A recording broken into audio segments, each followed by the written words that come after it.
Pouvez-vous contrôler quiconque est sensible à la flatterie? Très facilement. Comme je vous l'ai déjà dit, la flatterie est d'une importance majeure pour attirer les gens vers l'habitude de dériver. À quel âge les gens sont-ils plus sensibles à la flatterie? L'âge n'a rien à voir. Les gens y réagissent d'une manière ou d'une autre, dès le moment où ils deviennent conscients de leur propre existence, et ce, jusqu'à leur mort. Par quel moyen une femme sera-t-elle facilement flattée? Sa vanité. Dites à une femme qu'elle est jolie ou qu'elle est bien habillée.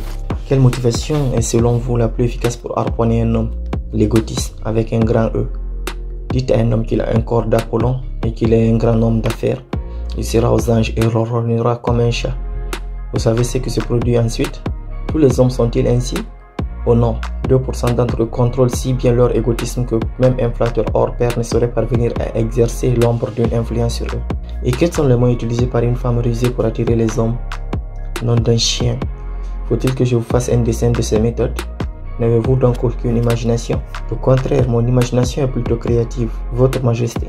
Mais je pense surtout à tous les pauvres dupes qui ont besoin de comprendre la technique exacte par laquelle ils peuvent être entraînés dans l'habitude de dériver au travers de la flatterie.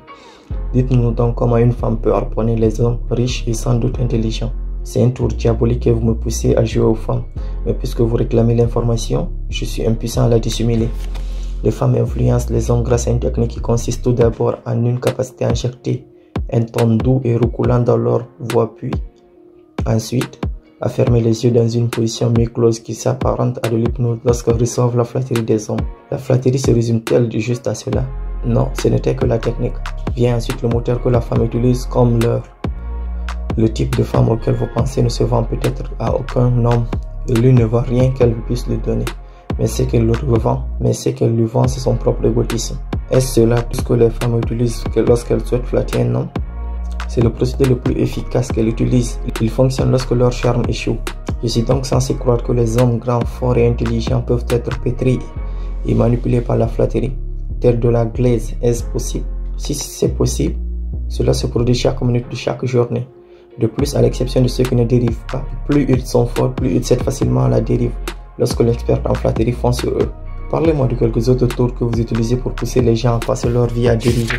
Un de mes dispositifs les plus efficaces est l'échec. La majorité des gens commencent à dériver dès lors qu'ils rencontrent une opposition et moins de 1 sur 10 000 persistent après 2 ou 3 échecs.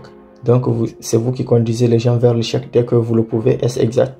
Vous avez tout compris. L'échec brise le moral, détruit la confiance en soi, tempère l'enthousiasme, émousse l'imagination et rend la motivation moins précise. Sans ces qualités, nul ne peut réussir de manière durable dans une entreprise quelconque.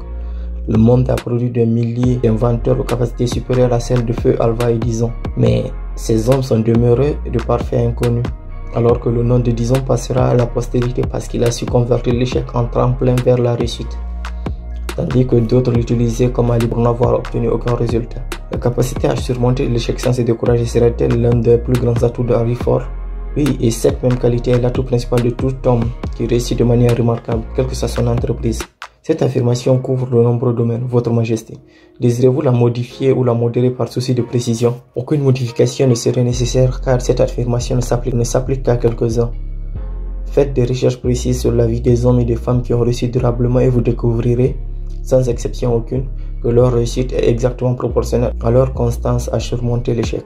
La vie de chaque homme qui réussit proclame ce que tout vrai philosophe sait. Chaque échec apporte également le germe d'une opportunité potentielle, mais la graine ne germera et ne grandira pas sous l'influence de la dérive. Elle pourra seulement s'épanouir si elle est placée entre les mains de celui qui a admis que la plupart des échecs ne sont que les défaites temporaires et qui, jamais, quelles que soient les circonstances, n'acceptera la défaite comme excuse pour dériver.